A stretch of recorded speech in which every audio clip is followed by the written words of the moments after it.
अस्सलाम वालेकुम। आज का जो हमारा वीडियो लेक्चर नंबर 3 है, इसमें हम देखेंगे कि ऑपरेटर्स क्या होता है। ठीक है, जावा में ऑपरेटर्स कौन कौन से होते हैं और उनका यूज़ कब और कैसे होता है। तो आज की इस वीडियो में हम ये 5-6 टॉपिक कवर करेंगे, जिसमें कुछ ऑपरेटर्स के बारे में डिस्कस करेंगे और फिर उसके बाद हम एक प्रैक्टिकल करेंगे। और आज का जो हमारा प्रैक्टिकल होगा ना, वो हमने कंप्यूटर पे मतलब जो हमने जावा इंस्टॉल किया था और जैसे हम पिछली वीडियोस में कमांड प्रॉम्प्ट के थ्रू कर रहे थे वैसे नहीं करेंगे, हम ब्राउज़र के थ्रू करेंगे, क्योंकि काफ़ी ज़्यादा लोगों के पास ये इशू आ रहा था कि उनका जावा इंस्टॉल नहीं हो रहा था। कुछ लोगों के पास विंडो 7 है और वो जावा उसके साथ कंपैटिबल नहीं है। तो इसलिए हम इसका जो प्रैक्टिकल होगा ना, वो आज हम ब्राउज़र पे करेंगे। अच्छा, हमारे पास ना ये 4-5 तरह के ऑपरेटर्स हैं, ठीक है, जो आज हम डिस्कस करने वाले हैं जावा के अंदर। सबसे पहला है अर्थमेटिकल ऑपरेटर। ये नाम से ज़ाहिर कर रहा है अपनी फंक्शनैलिटी को। ये वो ऑपरेटर्स होते हैं जो मैथमेटिकल फंक्शंस को परफॉर्म करते हैं। जैसे दो नंबर्स को अगर ऐड कराना हो तो हम क्या यूज़ करते हैं, प्लस ना, 2+2=4। इसी तरीके से ये ऑपरेटर जो है प्लस वाला ऑपरेटर, ये अर्थमेटिकल ऑपरेटर में आ जाएगा। इसी तरह माइनस है, मल्टीप्लाई है और डिवाइड है। तो ये वाले जो ऑपरेटर्स होते हैं, ये हम इनको अर्थमेटिकल ऑपरेटर कहते हैं। उसके बाद आ जाते हैं लॉजिकल ऑपरेटर्स। लॉजिकल ऑपरेटर्स हमारे पास होते हैं एंड और नॉट। और लॉजिकल ऑपरेटर्स का ना जो एंड और नॉट है, इनका साइन कुछ इस तरीके से होता है। जैसे ये वाला जो साइन है, ये एंड ऑपरेटर का। अच्छा, ये वाला जो साइन है, ये और ऑपरेटर का है। और ये जो उल्टा आई है, ये नॉट ऑपरेटर का है। ठीक है, ये आगे चल के हम डिस्कस करेंगे ये क्यों यूज़ होते हैं और कब यूज़ होता है। ठीक है, इनका जब यूज़ होगा तो तब हम इनको देखेंगे। अच्छा, उसके बाद थर्ड नंबर पे हमारे पास मॉड्यूलर ऑपरेटर। और मॉड्यूलर ऑपरेटर बेसिकली हमारे पास वो ऑपरेटर होते हैं जो हमें बताता है कि हमारा रिमाइंडर क्या है। यानी कि लेट्स सपोज आपने दो वैल्यूज़ का रिमाइंडर निकालना है। ठीक है, मैं एक छोटी सी चीज़ जल्दी से बना लेता हूँ। ठीक है,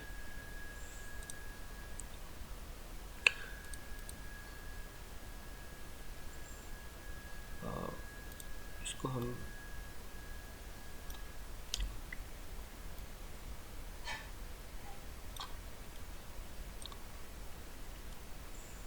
ठीक हो गया। अब फ़र्ज़ किया आपने ना दो वैल्यूज़ का रिमाइंडर निकालना है। तो रिमाइंडर निकालने के लिए आप क्या करते थे, यहाँ पे कुछ ना कुछ टाइप करते थे। ठीक है, फ़र्ज़ किया यहाँ पे दो का, यहाँ पे दो लिखा हुआ है और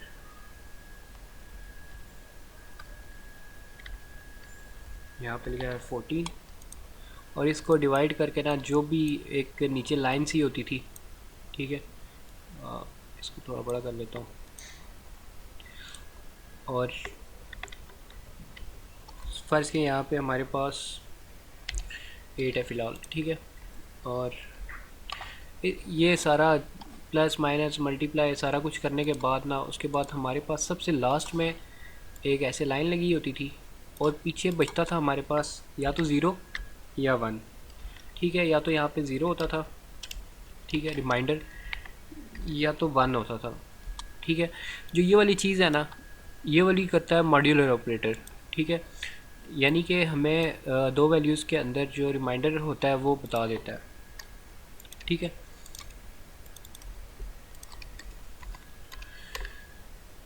अच्छा, इस ऑपरेटर में ना एक चीज़ आपने लाजमी देखनी है कि इसमें ना जो वैल्यूज़ हैं वो इंटीजर होनी चाहिए। यानी कि 1.5 अगर लिखा होगा 1.5 और आप 14 का, सॉरी,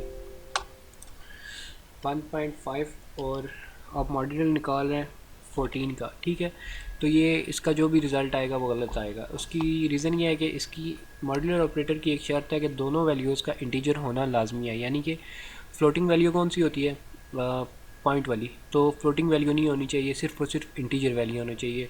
और इंटीजर वैल्यू कौन सी होती है? जो पॉजिटिव नंबर होते हैं, लाइक पॉजिटिव हो या जैसे 1 है, 2 है, 3 है, 4 है, नेगेटिव भी हो सकता है, लेकिन फ्लोटिंग वैल्यू नहीं होनी चाहिए। और इसमें एक और चीज़ के, अगर तो पहली वैल्यू के साथ, ठीक है, पहले तो मैं आपको बता दूं कि इसको लिखने का जो तरीका है ना वो कुछ यूँ है। फ़र्ज़ किया आप 14, और इसका जो, इसके बाद आपने अगर मॉड्यूलर निकालना है तो इसका साइन डालेंगे। इसका साइन जो है वो परसेंटेज वाला साइन होता है। अगर आप इन दोनों का मॉड्यूलर निकालना चाहते हैं, जो भी रिमाइंडर आएगा, फर्स्ट के इनका रिमाइंडर 0 या 1 आता है तो वो आपके सामने रिज़ल्ट में डिस्प्ले हो जाएगा। ठीक है, तो जो भी मॉड्यूलर आता है, इसका जो साइन है वो हमारे पास परसेंटेज वाला साइन होता है, ये वाला। ठीक है, अच्छा, उसके बाद ये चीज़ भी होगी मॉड्यूलर ऑपरेटर की। और हाँ, एक लास्ट चीज़ के, अगर तो पहले वाली वैल्यूज़ के साथ ना, पहले वाली वैल्यू के साथ साइन है माइनस का, सॉरी, माइनस का साइन है। ठीक है, -14 रिमाइंडर क्या कहते हैं, मॉड्यूलर 2। ठीक है, तो जो इसका रिज़ल्ट आएगा तो वो माइनस के साथ आएगा, -0 होगा या -1 होगा। ठीक है, कहने का मकसद ये है कि जो भी साइन पहली वैल्यू के साथ होगा तो वही आंसर के साथ भी यहाँ पे आएगा आउटपुट पे। ठीक है, ये था मॉड्यूलर ऑपरेटर। अच्छा, उसके बाद इंक्रीमेंट ऑपरेटर कौन से होते हैं हमारे पास? इंक्रीमेंट ऑपरेटर वो होते हैं जो हमारी वैल्यूज़ में कुछ ना कुछ इंक्रीमेंट करते हैं, जैसे एक इंक्रीमेंट कर देते हैं। ठीक है, और इनका sign plus, sorry, increment operator का साइन कुछ इस तरीके से होता है, प्लस प्लस का। ठीक है, जहाँ पे भी हमने इंक्रीमेंट करना हो तो ये क्या करेगा, वैल्यू में एक इंक्रीमेंट कर देगा। और इसके साथ शर्त ये है कि आपका कोई ना कोई वेरिएबल लाजमी होना चाहिए। जैसे मैं लिख देता हूँ एक ए, ठीक है, और अगर मैं इसको लिखता हूँ ए प्लस प्लस, तो फ़र्ज़ किया हमारे पास एक वैल्यू है ए इक्वल टू 50। ठीक है, और मैं इसको लिखता हूँ ए प्लस प्लस। अब मैं जब इसको कंपाइल करूँगा तब मेरे पास रिज़ल्ट क्या आएगा, मेरे पास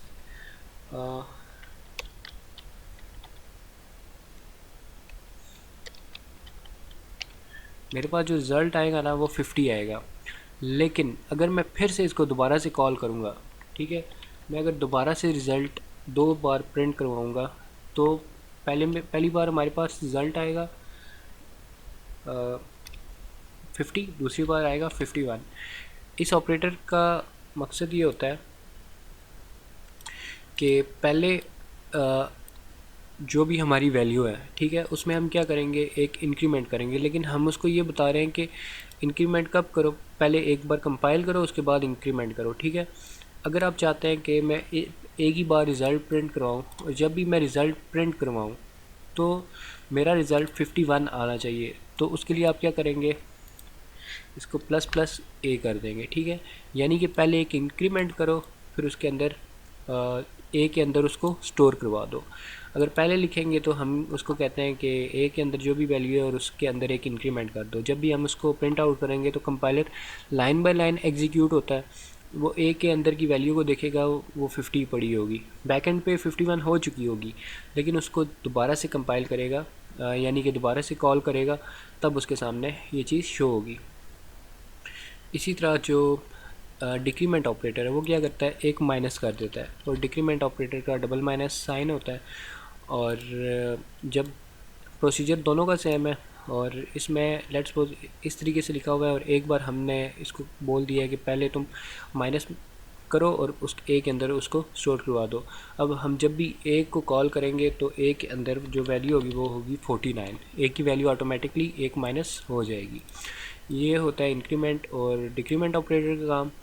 अब हम क्या करते हैं, अब हम चलते हैं, बना लेते हैं अपना प्रोग्राम।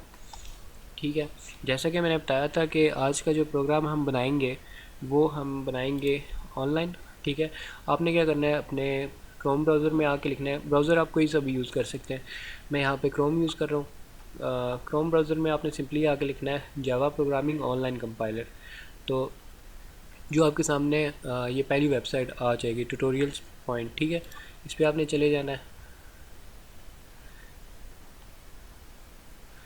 इस पे जाने के बाद ना ये ऑटोमेटिकली आपके सामने कुछ कोड डिस्प्ले करवा देता है, ठीक है। तो मैं इसको अपनी तरतीब से लिख लेता हूँ। अभी फ़िलहाल मुझे ये वाली लाइन नहीं चाहिए, तो अभी मैं अपना कोड लिखने के लिए क्या करूँगा, यहाँ पे सबसे पहले मुझे क्या चाहिए, दो वैल्यूज़ चाहिए, ठीक है। दो इंटीजर वैल्यू चाहिए। मैं क्या करता हूँ, int I is equal to 10 semicolon, इसी तरह int J equal to J J के अंदर भी हम 12 स्टोर करवा देते हैं, ठीक है। अब हमने क्या करना है, जो हमारा नेक्स्ट स्टेप है, हमने इन दो वैल्यूज़ को ना आपस में सबसे पहले ऐड करना है, ठीक है। क्योंकि हमने यहाँ पे पहला अर्थमेटिकल ऑपरेटर पढ़ा था, तो हम स्टेप बाय स्टेप चलते हैं। तो हम क्या करेंगे, इन दो वैल्यूज़ को ऐड कर देंगे। उसके लिए मुझे क्या चाहिए, एक और इंटीजर टाइप का एक मैंने वेरिएबल एक लेना है, आई जे के का मैं एक वेरिएबल ले लेता हूँ, के इक्वल टू मैं कहता हूँ के इक्वल टू आई प्लस जे, ठीक है। फिर उसके बाद सेमी कॉलॉन, ठीक है। और मैं इस यहाँ पे आई की वैल्यू को मज़ीद इंक्रीज़ कर देता हूँ, इसको 20 और 12 कर देते हैं, ठीक है। और उसके बाद यहाँ पे तो ये कंपाइल हो जाएगा। अब हम क्या करते हैं, हम इसको ना चेक कर लेते हैं सबसे पहले, ठीक है। चेक करने के लिए ये स्टेटमेंट ऐसे ही आपने लिखनी है, system dot out print L N. अब चेक करने के लिए ना हमने इसको कॉल करना भी होगा ना कहीं पे। तो कॉल करने के लिए हमने पिछली वीडियो में जब हमने प्रैक्टिकल किया था, हमने क्या कहा था, system dot out dot print L N किस लिए यूज़ होता है, जब हमने किसी चीज़ को कॉल करना हो। अब हम कॉल करेंगे आई और जे को नहीं, अब हम कॉल करेंगे के को। इसकी रीज़न क्या है कि जो यहाँ पे हमने ऑपरेटर लगाया ना इक्वल टू का, इसका मतलब ये है कि आई और जे की वैल्यू जो भी हो वो यहाँ पे के अंदर उसको स्टोर कर दो, ठीक है। तो ये क्या करेगा, जब भी हम के को कॉल करेंगे तो जो भी हमारा रिज़ल्ट होगा वो हमारा के अंदर डिस्प्ले हो जाएगा, हमें वो हमारा के अंदर स्टोर हो जाएगा। तो हम यहाँ से सिंपली हेलो वर्ड को चेंज करके मैं लिख देता हूँ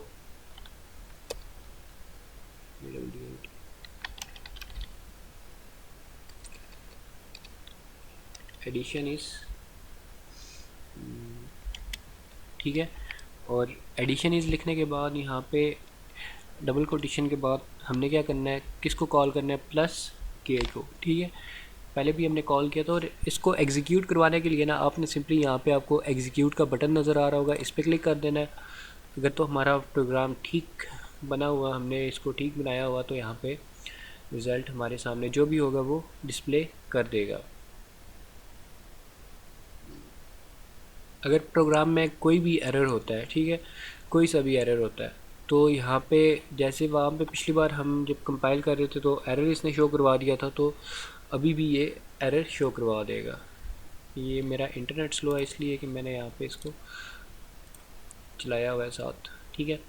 ये देखें यहाँ पे हमने क्या लिखा था, एडिशन इज़ प्लस के, यानी कि के की वैल्यू के अंदर के अंदर अब क्या वैल्यू स्टोर होगी है, आई और जे का प्लस होके जो भी वैल्यू बनती है वो के अंदर स्टोर होगी। और के अंदर हम इस टाइम हमारे पास 32 है, ठीक है।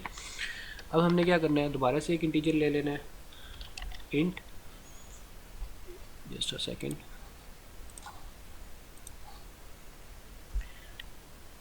अब मैं सारी की सारी जो जो हमने पीछे ऑपरेटर्स पढ़े हैं ना, तो सारे एक ही बार अप्लाई कर देता हूँ ताकि हम इसको एक ही बार एग्जीक्यूट करके अपना रिज़ल्ट देखें, ठीक है। इंट एल इक्वल टू, अगर मैं यहाँ पे दोबारा से के लिखूँगा तो वो के अंदर 32 तो पहले से ही पड़ा होगा, फिर से उसके अंदर से फिर माइनस कर देगा। और हमें इसलिए एक नया वेरिएबल चाहिए, तो मैं इसको एल ले रहा हूँ, एल इक्वल टू, अब हमने क्या करवाना है, आई में से माइनस करवाना है जे को, ठीक है। और एंड पे फिर से सेमी कॉलन, और इस लाइन को मैं कॉपी कर लेता हूँ ताकि मुझे बार बार लिखनी ना पड़े, ठीक है। एल के बाद मैं यहाँ पे एम लिख देता हूँ, इसको मैं कर देता हूँ मल्टीप्लाई, फिर उसके बाद एन आ गया हमारे पास, उसके बाद कर देते हैं इसको डिवाइड, डिवाइड के लिए फॉरवर्ड स्लैश। अच्छा, उसके बाद हमारा कौन सा था जी, लॉजिकल ऑपरेटर। लॉजिकल ऑपरेटर तो है अभी हम नहीं यूज़ करेंगे, हम इसके बाद हम यूज़ करेंगे मॉड्यूलर। तो फिर से एक हमने कहा था कि इंटीजर टाइप की वैल्यू होनी चाहिए, तो उसके लिए हम इंट लेंगे, ठीक है। दोनों वैल्यूज़ हमारे पास इंटीजर ही हैं। एल एम ओ के अंदर हम इसको ना स्टोर करवा रहे हैं, और साइन इसके अंदर लगा देते परसेंटेज का, आई एट जे का जो भी मॉड्यूलर होगा वो आ जाएगा। उसके बाद जो आखिरी चीज़ वो इंक्रीमेंट और डिक्रीमेंट, ओ पी, और पहले मैं करता हूँ आई माइनस माइनस,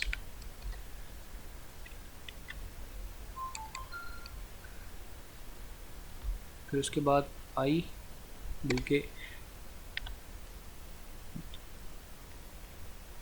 इसको कर देते हैं प्लस प्लस जे, ताकि आपको दोनों चीज़ें अभी समझ आ जाएं एट द स्पॉट। और ये हम करवा देते हैं क्यू के अंदर इसको, ठीक है।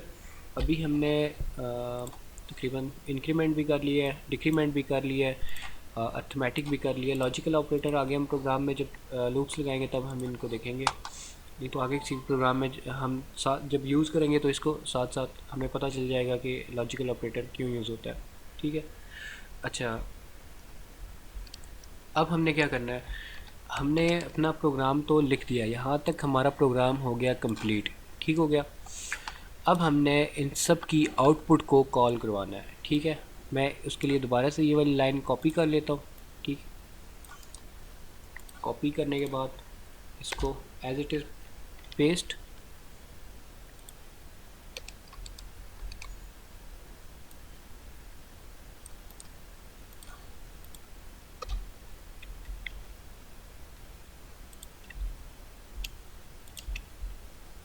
ठीक है।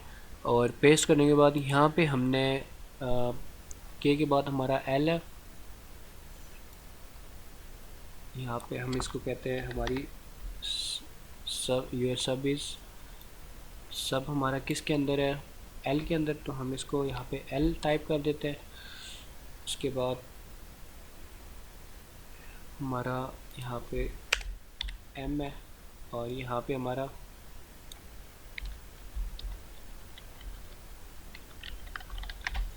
आ गया मल्टीप्लिकेशन। उसके बाद मल्टीप्लिकेशन के बाद एम, बाद एन आ गया। उसके बाद एन के अंदर है हमारा डिवीजन, ठीक है।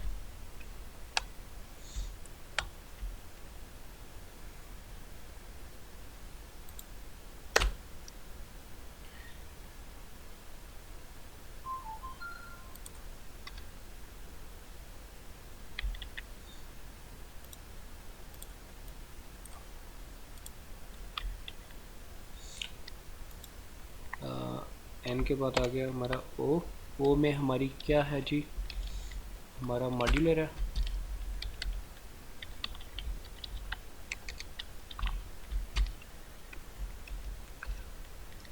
उसके बाद पी, पी के हम अंदर हमारा डिक्रीमेंट है,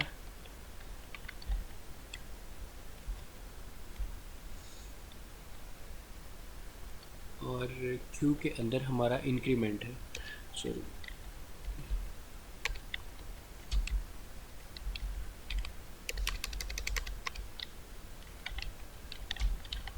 ठीक है। तो अब हम इसको करेंगे दोबारा से कंपाइल, कंपाइल एंड रन, ठीक है। इसको एग्जीक्यूट करके देखते हैं हमारे पास जो आउटपुट है वो सही आ रही है कि नहीं। अगर कोई भी इशू हुआ तो यहाँ पे डिस्प्ले करवा देगा। यहाँ पे इसने ये वाला जो हेलो वर्ल्ड है ना, ये क्लास का नाम है, इसलिए यहाँ पे इसने शो करवाया है। यहाँ पे हमारी ये क्लास का नाम हम जब फाइल सेव कर रहे थे तो हम अपनी क्या कहते हैं, फ़ाइल को कॉल करते थे जब हमने प्रोग्राम एग्जीक्यूट करवाना था, उसी नाम से जो हमने यहाँ पे फ़ाइल का नाम दिया होता था। अच्छा, ये आ गया एडिशन हमारी 32 और 20 में से 12 गए 8, ठीक है।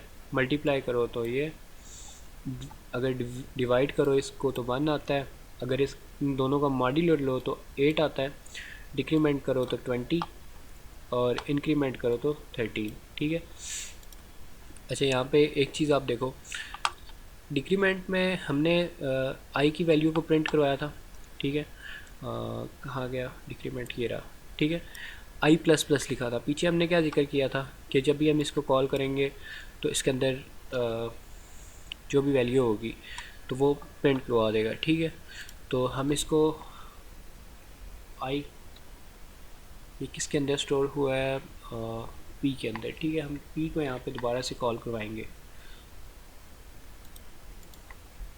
अभी यहाँ पे आप देख लो, इसने वैल्यू यहाँ पे चेंज नहीं की, क्यों? क्योंकि बैकएंड पे इसने इंटर कर दी है वैल्यू, लेकिन यहाँ पे इसने चेंज नहीं की, क्योंकि ये हमने पहले भी बोला था कि अगर हम आई यहाँ पे माइनस माइनस से पहले लगाएंगे ना, तो पहले क्या होगा, वैल्यू प्रिंट होगी, उसके बाद डिक्रीमेंट होगा। तो अब वैल्यू क्योंकि इसके अंदर स्टोर हो चुकी है, और दोबारा से हम इसको कॉल करवाते हैं, ठीक है, पी को, और इसका नाम हम दे देते हैं अगेन, ठीक है। और यहाँ पे आप एक चीज़ देखो, इंक्रीमेंट के अंदर जैसे हमने जिक्र किया था कि प्लस प्लस जे, जे के अंदर अब क्या वैल्यू थी 12, और इसने क्या किया, जब प्रिंट का टाइम आया तो इसने पहले 13 प्रिंट करवा दिया, ठीक है, पहले ही वैल्यू स्टोर करके साथ ही प्रिंट करवा दी, ठीक है। अब इस वाले को हम देख लेते हैं, पी वाले को, जो हमने पहले लगाया था, ये सही से वर्क कर रहा है कि नहीं। ये सारा आपके ये जो लोडिंग है ये आपके इंटरनेट पे डिपेंड करती है, जितना आपका इंटरनेट तेज़ होगा उतना ये लोडिंग तेज़ होगी।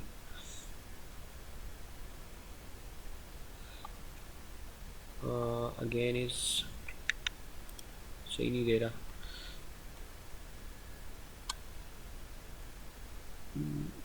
इसको चेक कर लेता हूँ एक बार फिर, कहाँ गया पी, पी के हाँ ठीक है, हमने पी को कॉल करवाया और दोबारा से पी को कॉल करवाएंगे। अब इसके अंदर वैल्यू क्या होगी, साथ ही इसको करके देख लेते हैं। 20, यहाँ पे इसको डिक्रीमेंट करना चाहिए। खैर, यहाँ पे हम इस तरह ऑपरेटर को चेंज करके देख लेते हैं, या इसको रहने देते हैं, हम आई को यहाँ पे कॉल करवाते हैं, ठीक है। क्योंकि बेसिकली आई के अंदर इंक्रीमेंट हुआ है ना, सॉरी डिक्रीमेंट, तो हमने आई को कॉल करवाना है, आई माइनस माइनस।